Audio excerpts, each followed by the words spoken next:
로마서 2장 1절로 16절 신약성경 240페이지쯤 되겠습니다. 찾으신 줄 알고 1절부터 함께 읽어보겠습니다. 시작. 그러므로 남을 판단하는 사람아, 누구를 막론하고 내가 핑계하지 못할 것은 남을 판단하는 것으로 내가 너를 정죄함이니 판단하는 내가 같은 일을 행함이니라. 이런 일을 행하는 자에게 하나님의 심판이 진리대로 되는 줄 우리가 아노라. 이런 일을 행하는 자를 판단하고도 같은 일을 행하는 사람아, 내가 하나님의 심판을 피할 줄로 생각하느냐?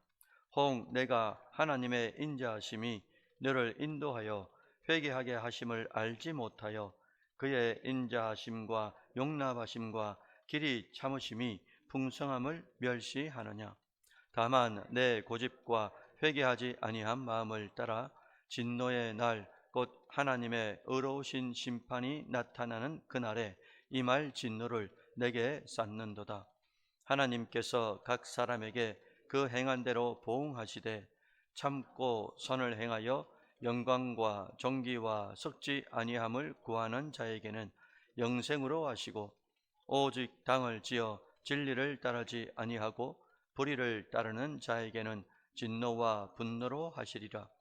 악을 행하는 각 사람의 영에는 환난과 공고가 있으리니 먼저는 유대인에게요 그리고 헬라인에게며 선을 행하는 각 사람에게는 영광과 존귀와 평강이 있으리니 먼저는 유대인에게요 그리고 헬라인에게라. 이는 하나님께서 외모로 사람을 취하지 아니하심이라. 무릇 율법 없이 범죄한 자는 또한 율법 없이 망하고 무릇 율법이 있고 범죄한 자는 율법으로 말미암아 심판을 받으리라. 하나님 앞에서는 율법을 듣는 자가 의인이 아니요 오직 율법을 행하는 자라야 의롭다 하심을 얻으리니 율법 없는 이방인이 본성으로 율법의 일을 행할 때에는 이 사람은 율법이 없어도 자기가 자기에게 율법이 되나니 이는 이들이 그 양심을 증거가 되어 그 생각들이 서로 혹은 고발하며 혹은 번명하여 그 마음에 새긴 율법의 행위를 나타내느니라. 곧 나의 복음에 이른 바와 같이 하나님이 예수 그리스도로 말미암아 사람들의 은밀한 것을 심판하시는 그날이라. 아멘. 네, 여러분들 반갑습니다. 오늘은 복음을 소유한 자를 넘어 복음을 전하는 자가 됩시다. 이게 이제 제목이 되겠어요. 소유한 자를 넘어 전하는 자가 되자. 우리 지난 주일날 설교 제목이 교인을 넘어 제자가 되자, 이런 맥락이 되겠습니다. 사랑하는 새벽의 가족 여러분들, 로마서는 사도 바울의 신학을 가장 잘 정리한 서신이죠. 그래서 별명이 엄청나게 많다고 말씀드렸습니다. 그 별명 중에 또 하나가 작은 성경이다, 이렇게 표현해요. 만약에 제가 이제 선교학을 전공했지 않습니까? 선교학을 전공한 우리가 만약에 쪽복음을 하나 들고 나간다, 그러면 대다수 선교사님들이 뭘 가겠냐, 로마서를 들고 갑니다.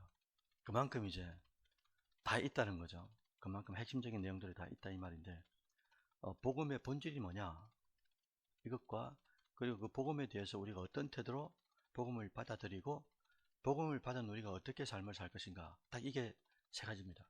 복음이 뭐냐, 그리고 복음을 우리가 어떤 태도로 받아들여야 되느냐, 그럼 받은 우리는 어떻게 살 것인가. 그래서 오늘 설교 제목이 뭐랬습니까? 우리 복음은 이미 받았죠. 받은 자, 소유한 자로 끝나면 그 아무것도 아닙니다. 자기는 구원받을지 모르겠어요. 근데 이제 자기 구원을 위해서만 하나님이 독생자를 우리를 위해서 죽여주신 게 아니지 않습니까? 그러니까 전하는 자, 복음을 나누는 자가 복음을 받은 자의 마지막 삶이다. 그게 이제 우리가 하루하루를 그렇게 살아가는 거죠. 오늘 본문에서 바울은 자신을 소개해요. 동시에 복음의 본질을 선포합니다.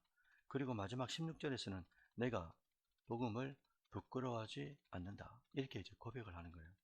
이 말씀을 중심으로 오늘 새벽에 세 가지입니다. 복음을 맡은 사람은 누구냐? 정체성이 어떻느냐? 그 두 번째는 복음의 내용이 뭐냐? 복음의 내용을 말씀하시고, 그러면 복음을 받은 우리가 어떤 태도로 살아야 되는가? 이 세 가지거든요. 1절부터 7절까지의 말씀은 복음을 맡은 사람의 정체성에 대해서 말씀을 하세요. 바울은 자기 자신을 1절에서 소개할 때 뭐라고 하냐면요. 예수 그리스도의 종, 사도로 부르심을 받았다. 하나님의 복음을 위하여 택정함을 입었다. 이렇게 이제 자기를 소개합니다. 여기에는 여러 가지 중요한 말들이 많은데 딱 두 가지를 잡아보면은, 첫째는 사도 바울이 누구냐? 그리스도의 종이다. 이 단어가 중요합니다. 바울은 자신을 종이라고 부른 거예요. 자기를 그리스도의 종이라고 이제 소개한 겁니다. 종은 여러분들 자기 권리가 있습니까? 자기 주장이 있습니까? 예, 없습니다. 또한 없어야 하고요. 오직 주인의 뜻에 순종하는 것밖에 없는 거잖아요. 그런데 바울은 자신의 삶이 더 이상 자기 것이 아니다. 이걸 너무나 뼈저리게 알았습니다. 그래서 자기를 소개할 때 어떻게 한다고요? 나는 그리스도께 소속된 그리스도의 종이다. 아무것도 아니다 이거죠. 그래서 나중에 발전되기를, 내가 가지고 있던 지금으로 따지면 하버드, 예일, 프린스턴 그 학벌도 전부 다 배설물처럼 쓰레기통에 다 버리겠다. 이런 이제 자신감이 있었습니다. 영성을 위해서 그건 아무것도 아니다 이거죠. 두 번째는 사도로 부르심을 받았다라는 단어인데요. 첫째는 그리스도의 종이다 하나, 두 번째는 사도로 부르심을 받았다라는 겁니다. 여러분, 종으로만 머무르지를 않았어요. 복음을 전하는 사도로 부르심을 받았단 말입니다. 이게 대단히 중요합니다. 즉 하나님은 우리를 단순히 구원을 받은 자로서만 끝내질 않는다 이거예요. 바울을 바라보면서도. 그럼 어떻게 사느냐? 복음을 전하는 사명을 받은 자들, 그래서 사도라 그랬죠. 아포스톨로스라 그러는데, 예전에 제가 한번 말씀드린 적이 있거든요. 농부가 씨를 딱 옮겨지고 그 감자를 심을 때는 이렇게 하나하나 심잖아요. 저도 감자를 심어봤는데 쪼개가지고 눈 있는 것을 따지 않습니까? 그래가지고 심잖아요. 근데 이 이스라엘의 이 농사법은 푹 집니다. 푹 쥐가 이걸 푹 뿌립니다. 이렇게 골이 있잖아요. 골 사이에 이렇게 뿌리거든요.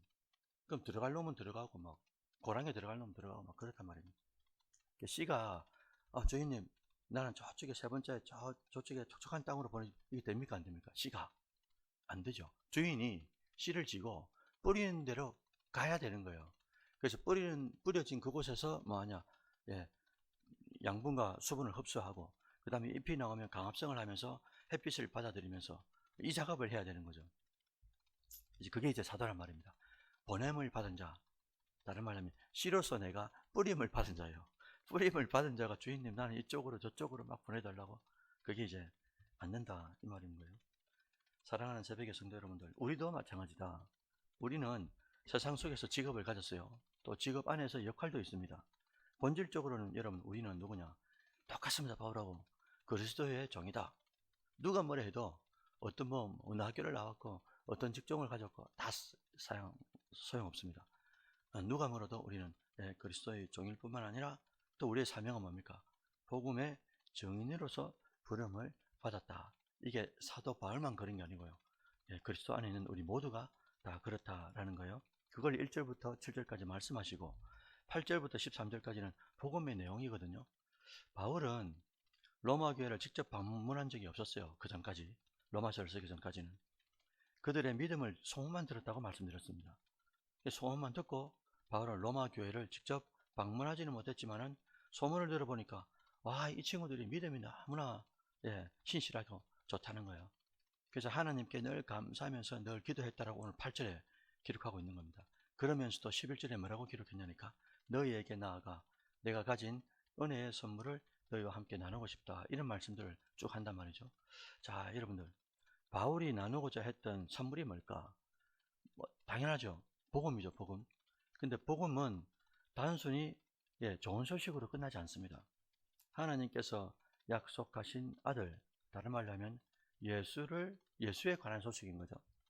근데 이 예수께서 어떤 일을 했느냐 보니까 육신으로는 다윗의 혈통으로 나오시고, 또한 이분이 십자가에 죽었는데 다른 여타 정말 저주받아야 될 이 죄인들과 같이 죽은 거예요. 죽었는데 그 죽음에서 부활하셨다는 거예요. 그러면서 뭐라고 지칭을 했냐니까 유일한 하나님의 아들로 선포됐다, 이렇게 표현합니다. 이게 이제 복음의 핵심인 거죠. 복음의 존재는 예수가 맞아요. 근데 복음의 내용이 뭐냐 라고 말하면 이 예수에 관한 죽음과 부활이다. 이게 이제 복음의 확실한 내용이 되는 거죠. 따라서 복음은 우리의 감정을 위로하는 차원을 넘어섭니다. 왜냐? 죽음 가운데도 영생을 주시는 능력이기 때문에 그렇다는 거죠. 그래서 우리가 새벽마다 조금 더 자자, 조금 더 졸자, 조금 더 눕자 할 수 있는 이 시간에 우리가 새벽을 깨워가지고 주님 존전에 나오는 이유가 말씀과 기도로 하루를 여는 것. 그러면서 이 복음이 내 삶에 들어오고 내 삶을 복음이 인도하고 그리고 복음이 주시는 그 감동 감화대로 그렇게 살아내는 것. 그러면서 교회를 세워가고 그리고 세상을 변화시켜 나가는, 물론 뭐 크진 않지만 작게라도 세상을 변화시켜 나가는 그런 이제 또 한 명의 작은 예수가 되는 것. 이게 이제 복음을 먹으면 자의 삶이 된다는 거죠. 14절에서 16절의 내용은 복음을 대하는 자의 태도에 대해서 마지막으로 말씀합니다. 바울은 14절에서 헬라인이나 야만인이나 지혜자나 다 이제 이 로마서의 특징이 사도 바울이 고백하는 게 뭐냐니까 내가 계속 빚진 자다를 이제 그런 고백들 1장에서도 그렇게 고백했고요. 그런 내용들을 쭉 이제 말씀하고 있습니다. 복음을 전하여야 될 책임을 빚진 자의 심정으로 고백한다. 참 이게 이제 쉽지 않잖아요. 이 어떻게 보면 이제 내가 빚진 자다 이런 표현이 대단히 멋진 표현입니다. 왜 그러냐니까 내가 어떤 존재인지를 알고 있다 이 말인 거죠. 여러분, 내가 어떤 존재인지를 안다 이 표현이 뭐냐니까 이게 겸손이라 그런 거죠. 내가 누군지를 아는 것. 이게 겸손한 마음인 거잖아요. 내가 누군지를 아는 것이 바로 겸손인데, 여러분 교회 안에는 두 부류의 사람이 있습니다. 한 부류는 다만 그냥 이제 복음을 소유한 자가 있고요. 그 다음 이제 존재가 누구냐니까 복음을 소유한 것에 머무르지 않는 거예요. 아까 이제 16절에도 마지막에도 그랬지 않습니까? 복음을 나누고 전해야 될 사명이 있는 사람. 이 사명이 있는 사람들은 어떻게 느끼냐니까 복음을 부끄러워하지 않는 거예요. 오늘 16절에 말씀하시잖아요. 내가 복음을 부끄러워하지 않는 거예요. 왜? 이 복음이라는 게 우리에게 영생이 주어지는데 이 영생이 주어진 복음을 왜 부끄러워하냐 이거죠. 믿지 않는 게 부끄러운 거죠. 복음을 소유하고 있는 우리는 이 복음 때문에 지금 곧 죽어도 영생이라는 영원한 천국에 들어갈 수 있는 소유자가 되는데, 천국을 소유한 자인데 천국 이상의 가치가 어디 있냐 이거예요, 이 세상에. 그래서 오늘 16절에도 말씀하시는 게 하나님의 능력이 뭐냐, 복음이고 그 복음을 소유한 자는 어떻게 살 것인가. 복음을 전하는 자, 소유한 데 그치는 것이 아니고 전하는 자로 살아야 된다, 이렇게 말씀하시더라라는 거예요. 사실 여러분들 십자가는 우리 배웠지 않습니까? 가만 생각해 보십시오. 십자가는 고린도전서 1장 23절 이런 표현이 있습니다. 십자가에 죽는다라는 것은 헬라에게는 어리석은 것이고 유대인에게는 거리끼는 거다, 이렇게 표현해 주셨어요. 자, 그런데 여러분들 이 십자가에 달리는 존재가 누구냐에 따라 달라지는 거죠. 여러분, 제가 오목사가 십자가에 달린다고 달라집니까? 아니요. 근데 십자가에 달린 존재는 우리가 알고 있는 이 복음의 십자가는 누굽니까? 예수인 거예요. 예수는 탄생부터가 다르고 존재부터가 다릅니다. 그리고 삶의 행태가 다른 거예요.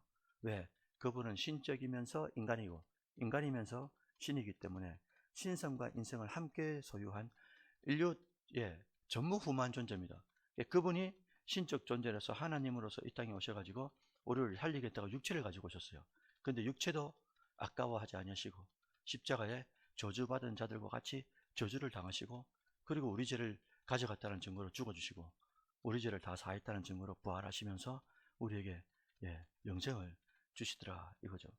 그래서 복음은 십자가에 달려 대신 죽어주신 예수님이 3일 만에 부활하신 것, 이걸 믿는 모든 자에게 영생을 주신다라는 어마어마한 소식, 이게 이제 복음이 되는 거죠. 이 복음, 즉 예수님을 통한 영생의 소식을 왜 부끄러워하냐 이거예요. 그래서 사도 바울도 그렇고 베드로도 그렇고 다 마지막에 죽어갈 때는 어떻게 죽는 겁니까? 순교를 하는데 이 순교할 때도 어떻게 하는 겁니까? 예수를 전하면서 죽는 거예요. 그것도 슬프게 죽는 게 아니고 기쁨으로 죽는 겁니다. 왜? 곧 죽어도 뭐가 존재한다고요? 육체의 죽음이 딱 끝나는 이 순간에 이 뒤에 딱 붙어 있는 게 뭡니까? 육체의 죽음이 딱 끝나는 순간에 영원한 세상, 영생이 딱 붙어 있는 거예요. 이게 우리는 그렇잖아요. 딱 죽는 순간에 영생이 딱 붙어 들어옵니다.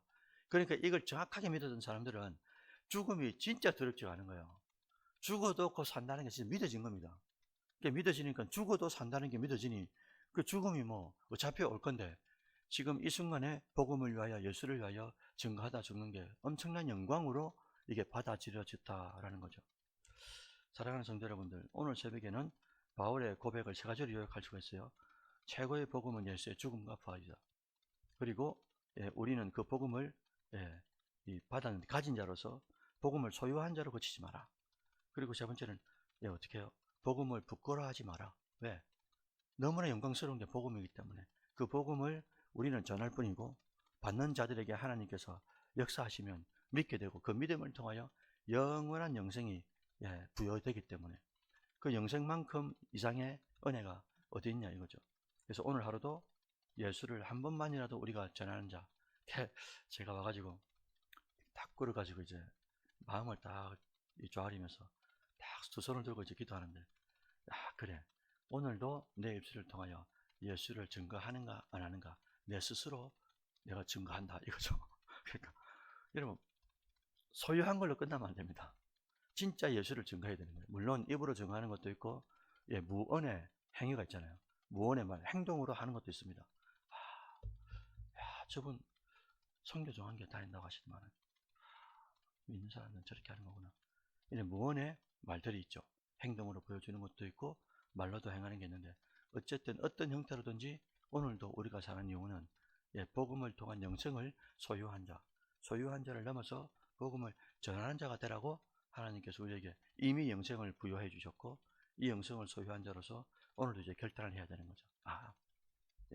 소유한 자를 넘어가지고 전하는 자가 되겠습니다. 그 전하는 자를 하나님 오늘 본문에 부끄러워하지 않는 자라고 하셨어요. 복음에 대해서 부끄러워하지 않는 그런 존재로 살아드리는 여러분들의 9월 4일 하루가 되시기를 주의 이름으로 축원드립니다. 아멘.